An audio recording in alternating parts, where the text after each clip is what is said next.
तो अब इस क्वेश्चन नंबर 39 में बात करते हैं। कह रहा है एक व्यक्ति ने दो वस्तुएं ए एंड बी में से प्रत्येक को 348 पर बेचा।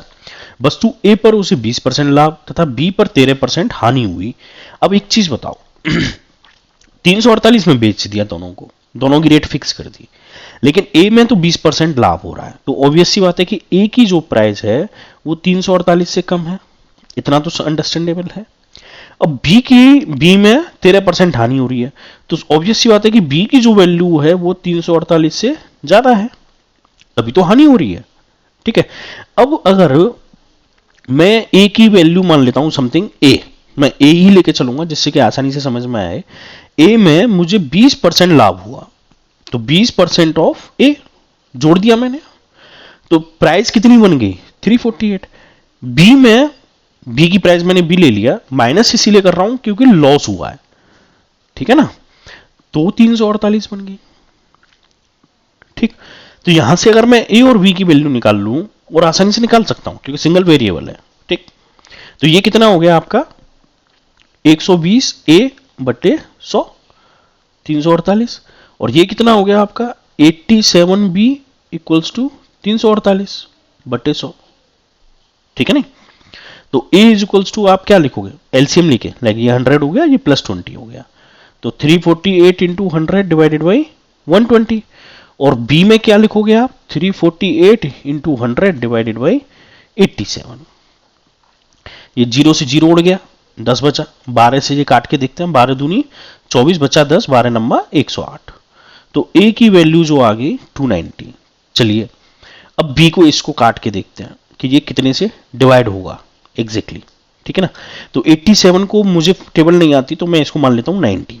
ठीक है, 9 की अगर मैं टेबल पे जाऊं तो 9 चौक 36, लगभग लगभग 360। ठीक है, और 360 से ये कितना कम है 12, तो यहां मैंने कितना बढ़ाया है 3, मैं 4 बार मल्टीप्लाई कर रहा हूं ना, तो 4 इंटू 3 12, तो इफेक्टिवली 87 से ये कितनी बार कैंसिल हुआ 4 बार। क्विक कैलकुलेशन मेरे को ऐसे ही आती है, मतलब मैं राउंड फिगर कर लेता हूं आगे पीछे करके, आप सीख जाते हो तो थोड़ा और जल्दी कर पाओगे। ठीक है, अब इसको ट्रिक बोलिए या तरीका बोलिए। ठीक, तो ए की वैल्यू आ गई 290 और बी की वैल्यू आ गई 400, तभी तो 348 पे बेचने में बी में नुकसान हो रहा है और ए में फायदा हो रहा है क्योंकि ए की वैल्यू कम है। फिर हमसे वो क्या कहना चाह रहा है कि पूरे लेन देन में उसे कितना लाभ प्राप्त हुआ, तो पूरे लेन देन का मतलब क्या हो गया, पूरे लेन देन आपको समझना पड़ेगा। पूरा लेन देन मतलब ए प्लस बी जो उसने बेचा, 348 प्लस 348। ठीक, 8 दूनी 16, बचा 1, 4 4 8 और 1 9, और 3 और 3 6, ये हो गया सेल जो उसने पैसा कमाया।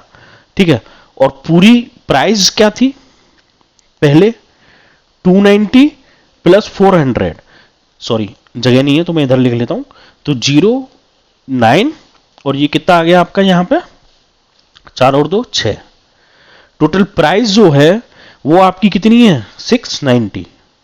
तो टोटल प्रॉफिट कितना हुआ, प्रॉफिट क्यों लिखा मैंने, क्योंकि ये सेल था, यहां पे सेल हो रहा है, और ये प्राइस निकली है 690 दोनों का जोड़ने के बाद, तो 696